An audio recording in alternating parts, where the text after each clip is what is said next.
Hey guys, Ken with Noob Alert. I'm here with Mark from Intel. Mark, how's it going?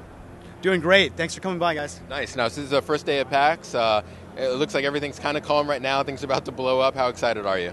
Really excited. What we're doing here is we are showing off 3rd Gen Core for the first time to the general populace. So for the first time, the general gaming populace can come by and they can play on our mobile systems, on our desktop systems, really showing off some of the technologies, some of the features, as well as really just the enjoyable gameplay with Intel 3rd Gen Core.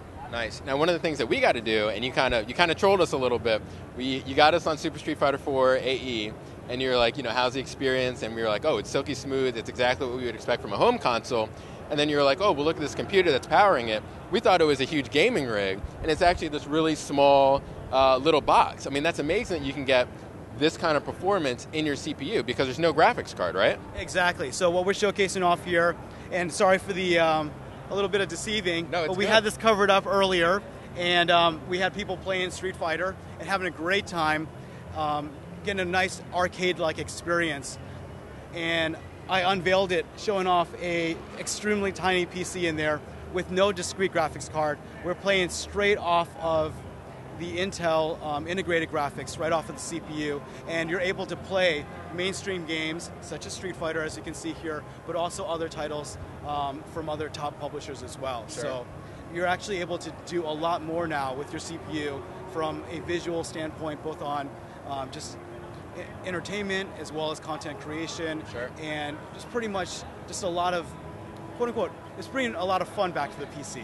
Sure, I mean, for system builders, it's really tough, especially when you're trying to stay within a budget, because you say, okay, I got to get the motherboard, the processor, and then I have to get a graphics card, but you're basically eliminating that from the equation. And even when you talk about laptops, I mean, I'm sure when you guys get this processor into that, it's really going to be doing wonders, so congratulations. One of the other things that we were looking at in your booth was this Vault BIOS, and it looks like it's a graphical BIOS system that allows you to tweak some features. Can you share some of the highlights of that? Yeah, so, well, we have the experts right over there. Let me just tell you a little bit. The visual BIOS just really makes your tweaking or your customizing and tuning of your PC that much more easy, that much more enjoyable. So if you wanted to tweak or tune the performance of your PC, you're able to do it in a visual GUI versus some of the more DOS-like looking BIOS. DOS-like BIOSes, right. Exactly. So it's a more enjoyable experience. It's easier.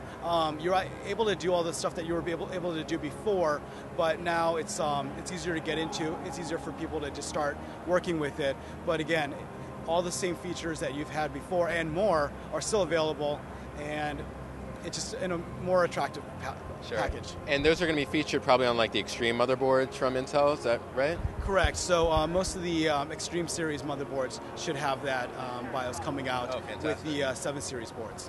So it looks like, in recent years, Intel really set the stage with the 2nd generation processors, the Sandy Bridges, which are just sick for overclocking for everybody who loves to build like those sick, gaming rigs. Now you have the 3rd generation that we're seeing here. It's just ridiculous. So, Mark, congratulations. Looks like Intel's doing great. Great. Thank you very much. Thanks for coming by.